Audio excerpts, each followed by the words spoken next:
Hello and welcome back to Tiny House and Off-Grid Resources. This is another video in the Naked Blacksmith series, and no, you're not going to see me with my clothes off at any stage. By naked I mean blacksmithing by necessity with what comes to hand. I found myself in a position where I wanted to put nice wrought iron scrolled handles on the little stoves that I make. So I've been setting myself up to do blacksmithing right here in my own workshop, spending a minimum amount of money. Let's have a look at what I've spent so far.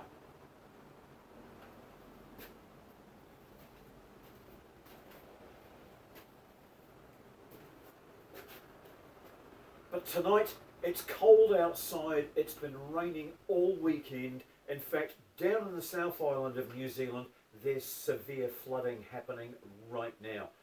The Ashburton River is bursting its banks, I'm led to believe.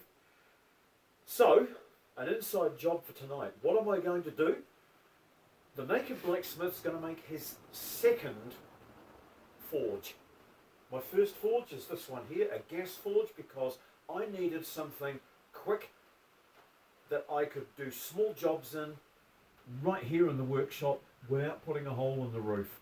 But now that I'm getting a little bit more into things, I'm going to make myself a coal-fired forge. More traditional, something that can work all day on 10 bucks worth of coal and not make any noise for while I'm filming, because the roar from a gas forge is really noticeable. So let's have a look at how this is going to be done. This bar stool was at the dump because every time you sit on it, it did this. This is a length of tube that was also at the dump, rusty, bent in the middle, obviously no good for what they were doing with it, but it's perfect for what I want to do it. Here is an out-of-spec brake drum of one of my Land Rovers. Can't be used anymore for what it's designed for because the inside diameter has exceeded a certain limit, so that's scrap steel but really nice quality cast iron. This is an old spanner that's going to get used for one of the details on the build.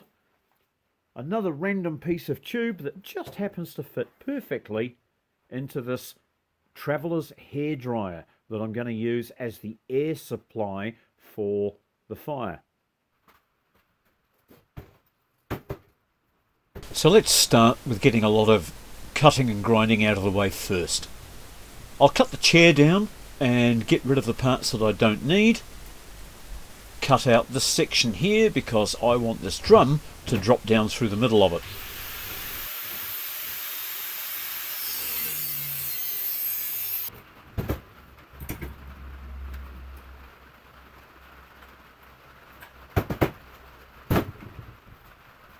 Correspondingly, I need this crosspiece from the middle of the legs to be removed as well, so I'll transfer those marks over. And another thing I need to do is cut a hole in the grease tray from the barbecue. I've found that this bowl just happens to be exactly the same diameter as the main body of my rim. So I'll transfer those measurements to there and get into it very carefully with a cutting disc. Now, cutting discs aren't made for cutting curves or circles, but if you're clever and careful, you can do it quite safely. Just shallow cuts all the way around to make your mark, and then you can go round again, and depending on the thickness of the material, you can usually cut it in either 2 or 3 passes.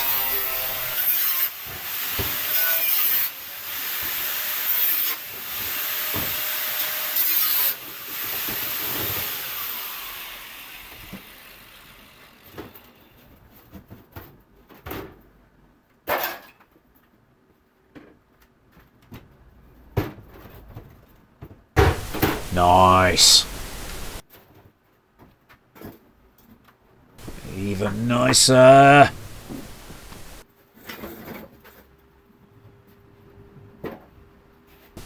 Right, now it needs a perimeter around the outside to stiffen it up and hold any coal in that I'm storing around the forge. Let's see what I've got.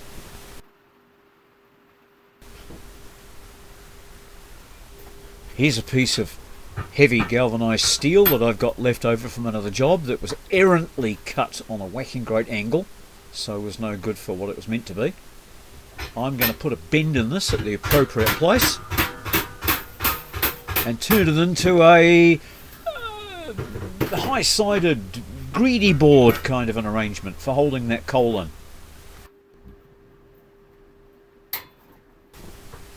Of course, once I've got this welded to the edge, it's going to stiffen up that base quite a bit too, without adding a lot of weight to it. It means I won't need to put a structure underneath, because these sides will give it the stiffness that I need.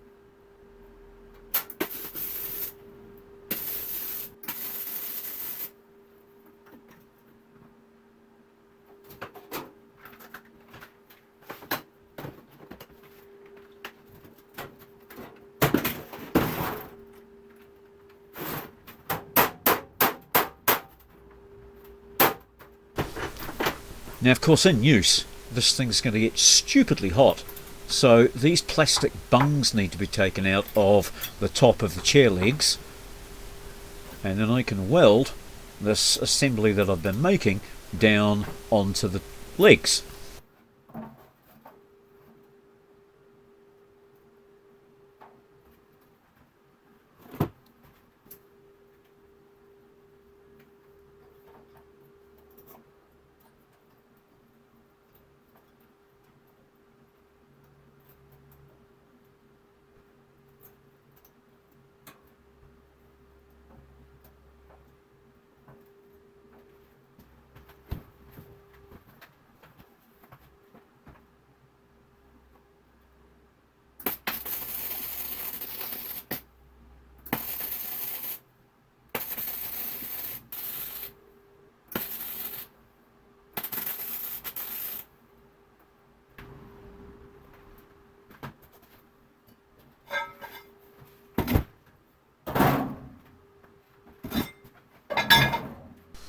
Oh yes, and I had to cut a 200mm diameter circle of 6mm plate to go in the bottom, and that blocks up all the holes.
I'll just deburr these edges so that I don't damage myself on it while I'm working on it.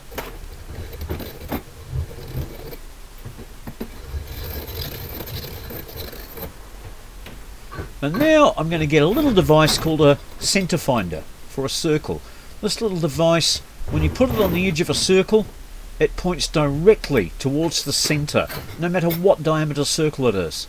and then you extend those lines, and where they intersect, that's your centre. You can also find the centre of a circle with a pair of dividers. So what I'm going to do now is mark that and cut a hole with the plasma right where that Truyere pipe needs to come through.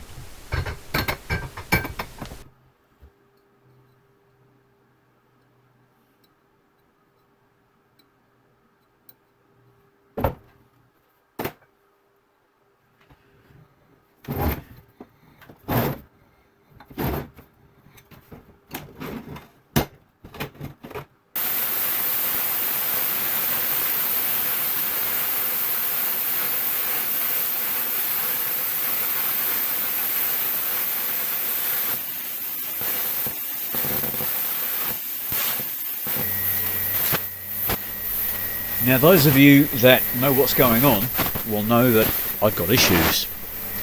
Yeah, I've got plasma cutting issues. There's several consumable parts inside the torch of a plasma cutter, and they do wear out. You can see from this awful cut that that is what's happened. So I'll just whip over to the shelf and pull out a little bag of some new parts, and I'll fit a new contact tip and a new electrode. Just check that the swirl ring's in good condition. Put it all back together, and I'm back in business.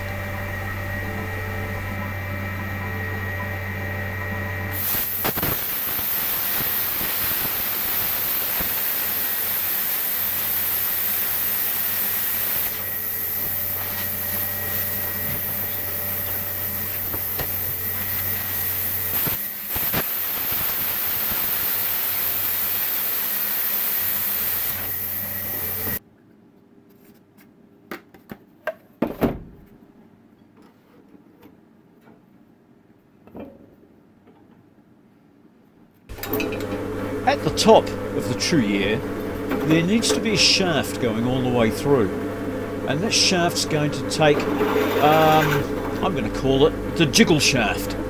The jiggle shaft has some random bolts welded to it that just break up the clinkers and disturb the fire to let the ash drop through to the bottom, and then the ash can be removed through a little flapper valve, which you'll see me create in a couple of minutes.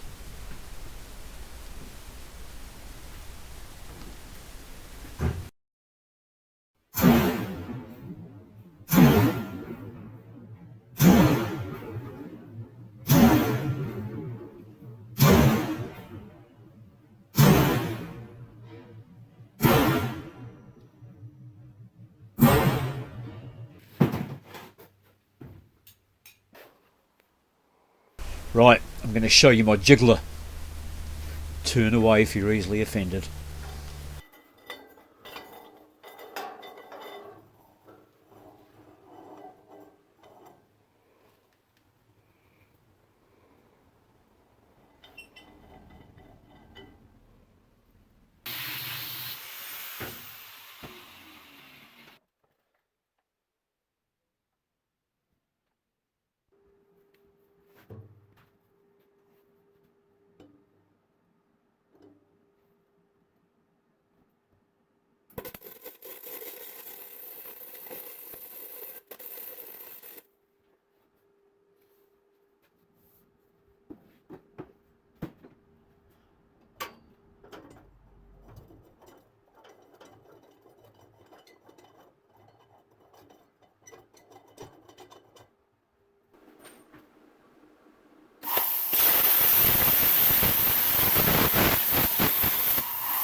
Hey, these are those nasty old pliers that I was telling you about earlier. One half of these is going to become the flapper valve operating lever at the bottom of the truyere. The truyere needs to be closed so that air can pass through from the fan through into the fire without dropping down into the bottom. So this has to be reasonably airtight, and what it does is it collects all the ash that drops right down, and at the end of the day, when the ash is cooled down, you can drop it into a bucket by just operating this valve. I'm not sure yet, but having these adjustment holes that are already in the jaw of the pliers, I might be able to alter the pivot point and let the thing open of its own accord when it gets a certain amount of ash in there, but I don't think that's a good idea, dumping hot ash at my feet.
Did you see that?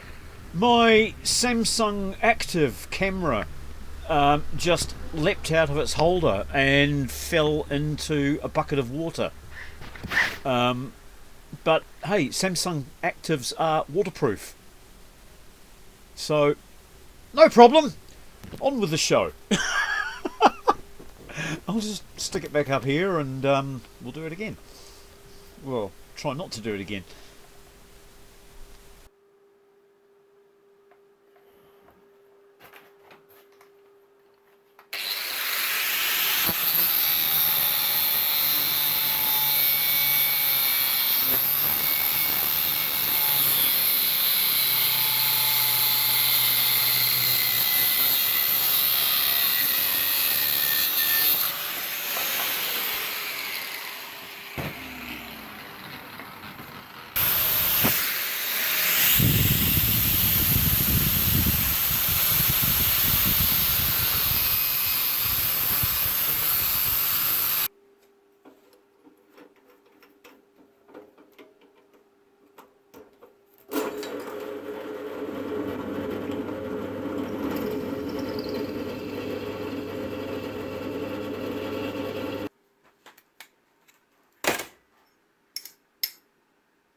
Right, years ago, a young fella that I used to know, God, this was 40 years ago, he'd be an old fella like me now, Richard Dean Anderson. Some of you might remember him. He showed me the trick of joining two hose clips together, nose to tail, so that two small hose clips make a big hose clip, and you can get jobs done in a pinch. So that's going to go underneath on the trier, and I'm going to tighten that up.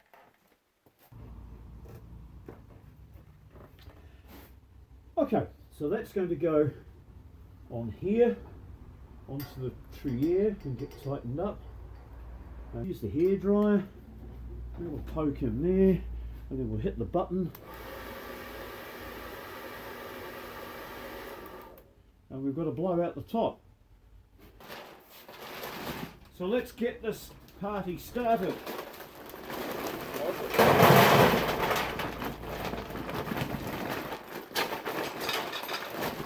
A bit of coal to get it started.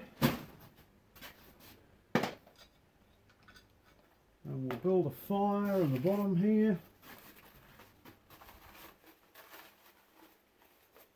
A few bits of cardboard, and seeing as my kit set hammer handle offer hasn't been a success, I'm going to sacrifice some of this kit set hammer handle to get the fire going.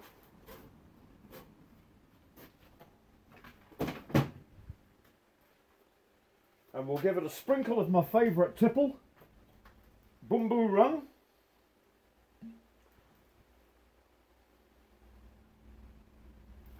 Just to get things going and give it a christening.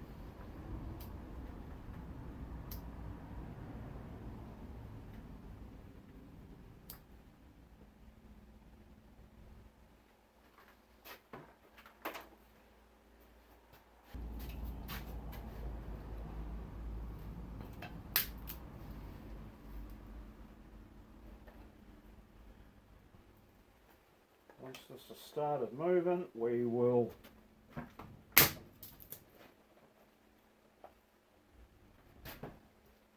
give it a bit of air, see what we get. The fire started, we'll give it a minute, see what we get. Woo! And we're off.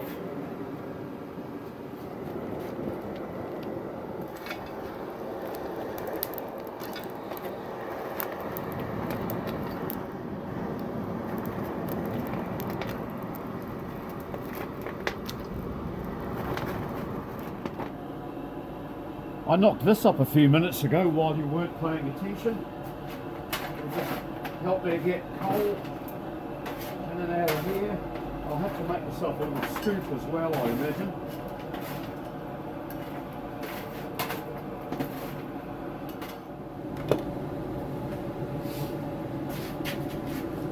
Okay, it has taken a good 15 minutes to get it to this stage, but it's now at the stage where I can begin forging.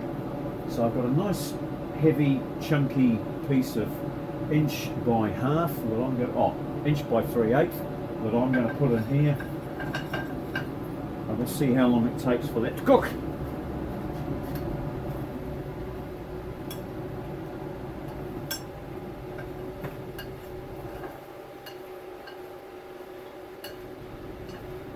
I think the great thing about a coal forge is that you can build up the fire and make the fire deeper or shallower to suit your job.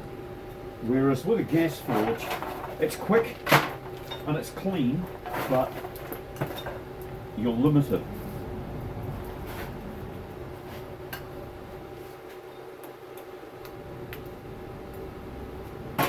Now I've only been using the low blow.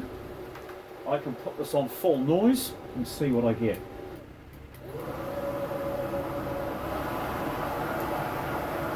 I think this is actually a little too much.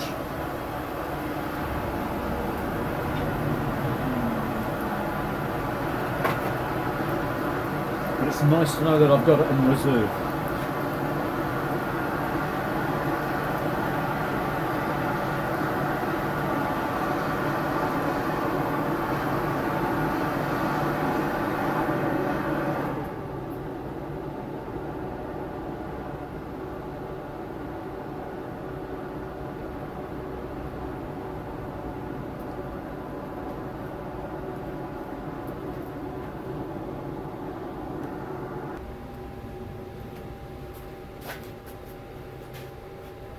Well, this is about 3 minutes on the low heat, and already I can see that it's red in there. I'm going to pull it out and see if it's hot enough to forge. Look at that. It's localized. It's not creeping right up the bar. The bar's still quite cool here. But the tip is well ready to work on. There's no more smoke coming off the forge. As I say, I've got no hood going, but I'm close to an open window. It's taken 15 or 20 minutes to get it to the stage of being usable from a cold start. But I think I've got a good little forge there.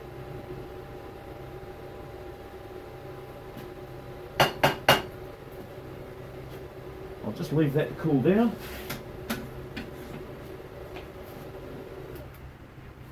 Turn it off. And I've got a lid here from an ash bucket for a domestic fire. And it just happens to fit my brake drum perfectly.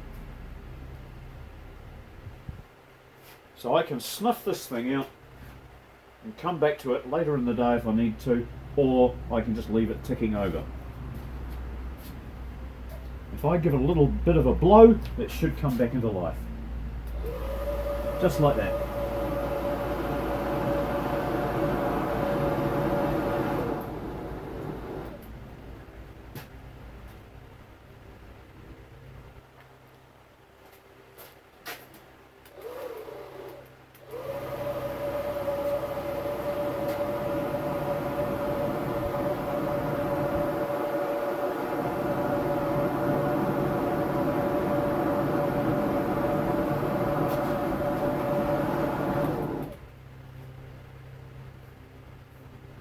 So there you have it. The Naked Blacksmith's down and dirty forge for under $10. Made out of scrap pieces of steel that have been lying around, an old barbecue grease tray, the brake drum from my Land Rover, an old bar stool, and a $4 hairdryer. If recycling, repurposing and rebuilding is your kind of thing, why not subscribe to the channel? The button's down below, and while you're down there, you could give the old like button a tickle as well. See you in the next video.